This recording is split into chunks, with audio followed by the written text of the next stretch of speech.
Don't you see? Death is coming for our family. Hey guys, how's it going? Good to see you. Good to see you. Okay, let's talk spoilers. Yeah. I mean, this movie had such incredible kills, and I think it's one of the first times I've ever felt like I was going to hell for cheering over the death of a child. But there's a special place in heaven for that. Everyone cheered. It's fine. What has been your favorite reactions to the movie? I mean, so you got some all-timers here. I mean, that definitely is the moment you wait for. That moment, it was like 12 minutes in or 15 minutes in when the piano crushes everyone's favorite little boy. It just unleashes the fun meter. It tells everyone in the theater or at home it's okay to laugh, it's okay to cheer for death. And we just spent all opening weekend spying on audiences because we just love all the audience reactions. It was the most fun thing for us is to see people's reactions to this movie. And now that it's at home, on home video or whatever, I think it's going to be so much fun for people to show their friends the movie and watch their friends react, because the people's reactions are just the best part. Absolutely. I think Final Destination is one of my favorite drinking game franchises. Yeah, what would the drinking game be here? Well, obviously, every time something dies, and then anytime you see death, it's moving. A gust of wind is always a good one. Yeah, gust of wind. Yeah. One that we kind of thought about. One that's subtle that people could see as they do the home video releases, that we had this kind of concept as we were designing the movie called Circles Kill, which is basically that death is pretty much represented as a circle everywhere that it comes for people. So there's, the building is a circle, the dance floor is a circle, the penny is a circle, the MRI machine's a circle. You start to kind of go the trampoline, the cops, all the way through the film. There's all these, we kind of center punched this circle as and it kind of also represents the narrative of the movie. It kind of begins at these train tracks and kind of comes all the way back to where it begins at the end, and which kind of represented fate in that way. That is so interesting. I also saw somebody pick up on that. I think it was I saw it on Reddit or Twitter or something. So That's awesome. Did you guys why does Stefani have the premonition in the first place? Is that something that? Yeah, it's a really tricky thing because none of the movies ever really explain why people have premonitions, or who's creating the premonitions. There's a lot of debate about that. Is there some other force other than death that's creating the premonitions, or is death giving them the premonition just so that he can have some fun? There's a lot of different theories on that.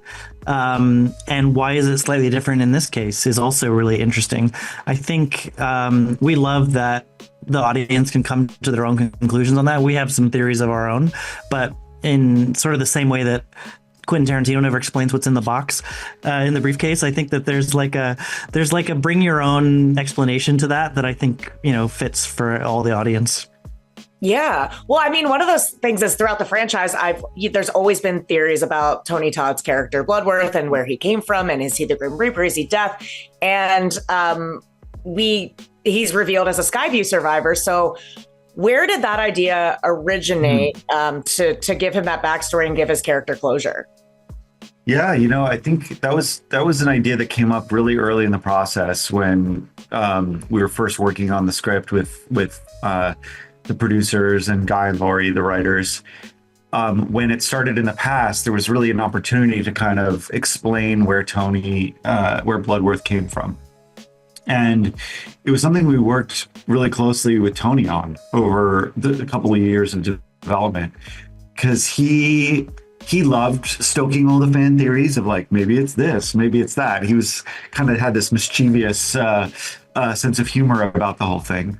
But he was really excited in this to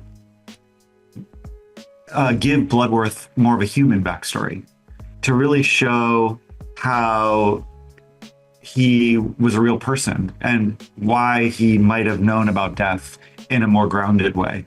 And in fact, when he came to set, he was so excited to meet Natasha, who played his mom in the movie, and to meet Jaden, who played the young version of him. He was just so tickled with that. And just making him not just a magical mentor figure, but a real human being who has lived, a long life adjacent to death. I think gave him a lot to play with and a lot of, gravitas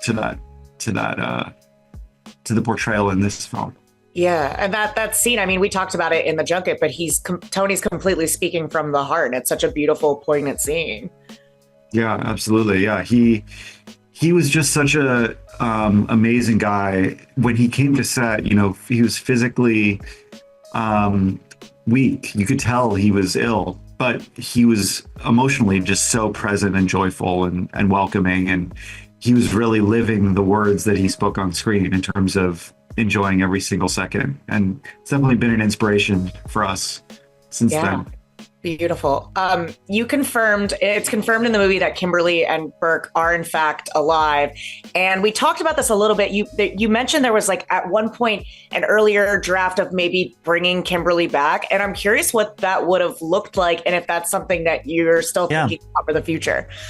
It could definitely work in the future. It was actually something that we essentially killed. The first draft. You guys are good at that. Yeah. The first draft that we read had them finding Bloodworth, and then he starts to talk about Kimberly and how she came back to life, and then was like, and here she is, and like opened a door and she came out, and it was sort of like, had she just been hiding in that room, like waiting this whole time? And then it also kind of took away from the Bloodworth of it all. And we just kind of felt like much better to make this movie about Bloodworth because he's the one we're learning about in the past and all that type of stuff, and then save Kimberly for the future as a character that exists out there. And so there were some rumors that she had been on set or anything like that. None of that was true. It was just sort of an early draft of like realizing that she's one of basically the only two survivors that exist. Okay. Yeah, I think AJ Cook posted a picture with you guys or something, and we assumed it was on set. I don't think so. No, we never met. Not until. Are you serious? Am I like? Yeah. I think I'm having a Mandela effect. I swear to God, I saw it. No. I'm having a Mandela effect. Okay, never mind. I think someone posted a picture and said it was her on set. Oh my God. And then it just kind of like Oh my God, I'm going to fall for like AI on the internet when I'm older. Okay. Now, did you guys ever consider keeping Charlie or Stefani alive? Was there ever like talk of whether or not they would survive? Yeah, I mean, the script went through so many different versions and we explored every different possibility. I think one of the early drafts of the script ended with Stefani making it inside the cabin and basically ended with her that she's going to live the rest of her life in the cabin to protect Charlie. Wah, wah. And it sort of had this sort of depressing feeling in the end. It was like, oh, okay, I get it. She's the new Iris. She's going to live her whole life in the cabin to protect her little brother. And it kind of emotionally made sense, but not in terms of the movie-going experience. It kind of ended on like a sad, melancholy note, which just didn't feel right for Final Destination. You kind of want people to leave with a spring in their step and a smile on their face. And so we went through lots of different versions, with the key thing being unpredictability. How do you make people think they know what's going to happen and then twist it while also leaving them with a smile on their face when they leave the theater? So it's a lot of tricky things to balance there, but yeah, we definitely explored lots of possibilities. You keep mentioning the circle. It was also like a full circle moment with the log truck and all that. So yeah. Well, we knew there needed to be logs somewhere in the movie because from the time we got hired, whenever anyone talked to us about Final Destination, the first thing they said is logs. And we're like, there needs to be logs in this movie.